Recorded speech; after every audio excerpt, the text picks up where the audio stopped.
వాల్మీకి రామాయణం ఆది కావ్యం మరియు ప్రతి భారతీయుని ఆత్మకు చాలా దగ్గరైంది. ఈరోజు మనకు దాదాపు 300 రకాల రామాయణాలు అందుబాటులో ఉన్నాయి.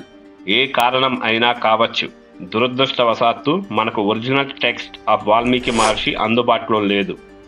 ఇది ఒక పెద్ద లిమిటేషన్ అని మనం ముందుగా గుర్తుంచుకోవాలి.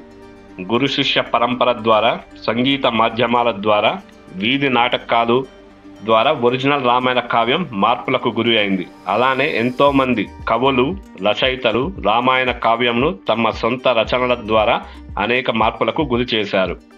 సో మనం ఇక్కడ 2 ముఖ్యమైన విషయాలు గుర్తుపెట్టుకోవాలి. ఒకటి, ఒరిజినల్ వాల్మీకి టెక్స్ట్ మన దగ్గర లేదు. 2, కాలక్రమేణా కొన్ని అడిషన్, సబ్ట్రాక్షన్, కలపడం, కొన్ని తీసివేయడం కూడా జరిగి ఉండవచ్చు అని మనం ముందుగా గుర్తుంచుకోవాలి. బరోడా ఓరియంటల్ రీసెర్చ్ ఇన్స్టిట్యూట్ వారు దాదాపు 2000 రామాయణ రచనలను సేకరించారు. వాటిలో 1000 సంవత్సరాల పురాతనమైనవి కూడా ఉన్నాయి. అవన్నీ సేకరించి 17 సంవత్సరాలు పరిశోధించి లింగ్విస్టిక్ అనాలిసిస్ అనగా భాషా విశ్లేషణ చేసి రామాయణం యొక్క క్రిటికల్ ఎడిషన్ను క్రమేపా విడుదల చేశారు.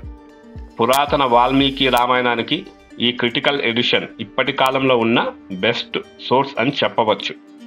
మరియు నిజానికి దగ్గరగా ఉండే అవకాశం ఈ క్రిటికల్ ఎడిషన్కి ఉందని మనం చెప్పవచ్చు.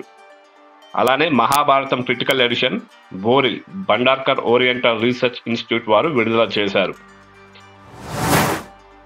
లింగ్విస్టిక్ అనాలిసిస్ ద్వారా శ్లోకాలను తొలగించడం జరిగింది. ముఖ్యంగా అయోధ్య, యుద్ధ, ఉత్తరకాండల నుండి ఎక్కువ శ్లోకాలు తొలగించబడ్డాయి. ఫర్ ఎగ్జాంపుల్, రాముడి జనన సమయంలో నక్షత్రాలు మరియు గ్రహాల స్థానంకు సంబంధించిన శ్లోకం తొలగించబడింది. మండోదరి విలాప ఎపిసోడ్ మరియు లక్ష్మణుడు సీతా అమ్మవారి యొక్క తలపై ఉన్న ఆభరణాలను గుర్తించలేకపోవుట వంటి శ్లోకాలను కూడా నూతన కాలం ప్రక్షిప్తాలుగా గమనించి తొలగించారు. రామాయణ క్రిటికల్ ఎడిషన్లో 18,700 శ్లోకాలు దాదాపుగా ఉంటాయి. అదే మన నార్మల్ వర్షన్ రామాయణాల్లో దాదాపు 24,000 శ్లోకాలు మీకు ఉంటాయి.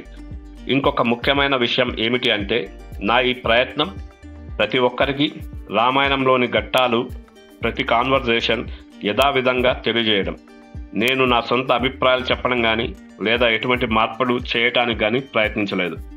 ఈ ప్రయత్నం ప్రతి ఒక్క హిందువుకు నిజం తెలియజేయడమే. నిజం తెలుసుకోవడం ప్రతి హిందువు యొక్క హక్కు.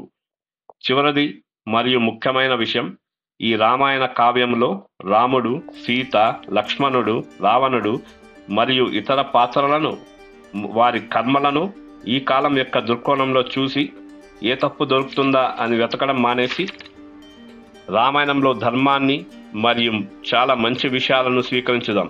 ఆచరణలో పెట్టడానికి ఎవరి ప్రయత్నం వాళ్ళు చేయండి. జై సియారాం, హర్ హర్ మహాదేవ్, లోకా సమస్త సుఖినో భవంతు.